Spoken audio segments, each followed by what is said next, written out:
Brigham Larson with Brigham Larson Pianos. This is a 1924 Autopiano that we're doing a complete rebuild on. We're not going to do anything on the exterior, but we are doing a full rebuild on the guts, and we're going to totally rebuild the player system as well. Something that I talk about with people that want the player is that the modern player systems, in my opinion, are superior to these old punk player systems in every way, except for nostalgia. They're superior in that they have dynamics. That's a really big one. Whereas the old system, it's either on or it's off. It either plays the note or it doesn't. So there's no dynamic. There's no dynamic range there. It has a speaker, so you get the vocals and the bass and the drums and all of that coming out of the speaker, and then the piano part is being played by the piano. You don't have to fiddle with paper rolls to load them in. You can just pull up your phone and click on it and it starts playing. You don't have to. Obviously, buying those songs is a lot cheaper than buying the entire paper roll. It's actually less expensive to install a modern player than it is to rebuild an old player, but there is quite a bit of nostalgia out there. People that remember maybe as a child, pumping these pedals, pulling that out, and pumping that with their feet. I don't know if you can hear that, but as I do that, it's creating a vacuum there. Anyway, so this particular client, they happen to be people that feel that way, that are nostalgic for this. They want to pass down to their children that same kind of legacy of the all of the mechanical, as opposed to the modern player, which of course is electrical. The piano itself, of course, is acoustic, but the components that are actuating the keys are electrical. Okay, so usually I do before videos, before even tearing it apart. But this one, we started tearing it apart a couple days ago, and so I thought it'd be interesting to kind of get the next step a couple days later into the restoration. So this is literally like 2 days into a many months long process. You can see what everything looks like down under there. We've got a bunch of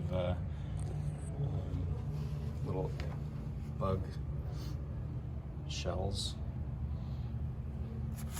getting everything all labeled, and there's a diagram. I asked the guy that's taking it apart to make a diagram so over the top, record everything, and tape everything up and label it all extremely well. So that's what that is. And here we have the keys. These keys are not original. You can see that these marks here. That's from where the keys have been replaced in the past. It was relatively well done, though the plastic has yellowed pretty severely, and it's also chipping, and there's lots of scratching in there. I don't know if you can see that in this light, but there's lots of scratching on this. So we're gonna replace these chip right there. Yeah, it looks like these sharps have been replaced as well. And let's get a shot of those key sticks. They're just super dirty. Something that we do here is we take them outside. Oh, there's some evidence of mouse damage. That's what they do, is they chew up the edges. So we take these to a soda blasting cabinet and just blast everything, all of the key sticks, make them. I don't know if we have. We're right over here by the key zone. Have these keys been blasted yet? Yeah. They were blasted, I think, by Jake, because they were also stamped beforehand. Yeah. Okay. Yeah. So there's that mark that I was talking about. That's a router that does that. Gets a nice, perfect, flat, smooth surface for the new keys to be glued onto. The router is very very precise. And now she's got the key. Can I grab that? Got the key. Going to take that front off. That goes over the router as well. Oh, there's one that's been done already. So there again, we've got a perfect right angle, a nice flat surface, and the key sticks themselves are just very clean and looking good. Thanks, Ezzy.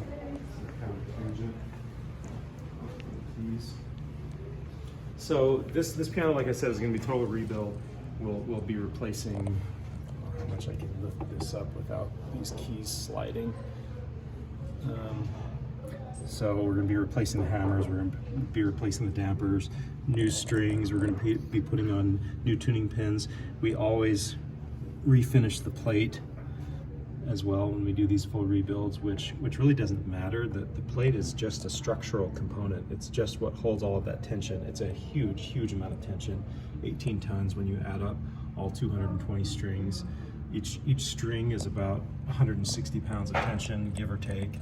Multiply that by 220 and you've got a whole lot of tension. So the plate is really just a structural component, but in my opinion, it's also a cosmetic component. I think you know, when you open up, like car guys, I'm not a car guy, but I'm a piano guy, so something that I can relate to with car guys is when they open up the hood, and you know, car shows, they've all got their hoods open. They want to look at the engine. They want the engine to be perfect and pristine, and all of the hoses and engine components to be just beautiful to look at. I feel the same way about pianos. When I open it up, I want all of the components to be just beautiful and pristine and gorgeous. So that plate, let's look at that one more time. Now in context, how old and beat up and worn out and ugly that is. 1924. We're actually turning, today as I make this video, it is December 29th, so we're almost to 2024. It's December 29th, 2023. It's almost 100 years old. And here's another piano plate. This one's a little bit over 100 years old, but we've done the paint job on there, and you can see how beautiful that looks after 100 years. I think it's just gorgeous to, even though nobody really sees it, and it's just functional like the engine on a car. It's also cosmetic for me anyway, and I think a lot of people feel that way. A lot of people that are fellow piano nerds agree. I mean, it's just so beautiful, like, and these lines. It's kind of dusty now. Just kind of over here. I think this looks kind of cool. The way this pattern, that's an archive ink, so that when you lacquer over it, this ink is under the lacquer, and it's the type of ink that when you lacquer over it, it doesn't run or melt. So yeah, that's beautiful. And this action will be totally redone. Here's an action. Let's check this out. This is an action in progress. Got a bunch of new parts on there. These are the hammer butts. Got all the dampers stripped off. See how clean that is. Got new dampers on there. Lots of new components. And down here is there's some track work that's in progress. See, a lot of it's clean, but it needs to, the pedals of course need to be replated. My son that does that, very proud of my son. He's a chemical engineer, and plating is a mystery to me, but he understands it. It's a chemical process to replate those pedals and make them beautiful, new, shiny. Same with this, kind of like the plate. This is just a functional structural component, but when this metal is all shined up, it'll look awesome. And then we add to the internal visual as well. And then the player, all of this, half the player is upstairs. The upper stack is upstairs, where it's being stored, and then down here is the the lower stack.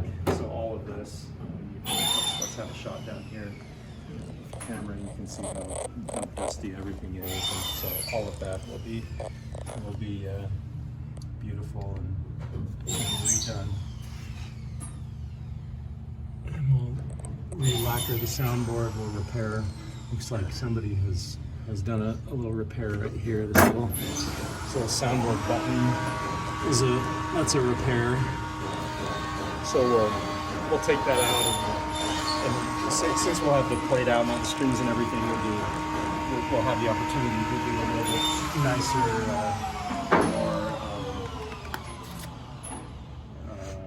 I guess more visible repair on that. So yeah, on this piano's 100th birthday, it'll be brand new.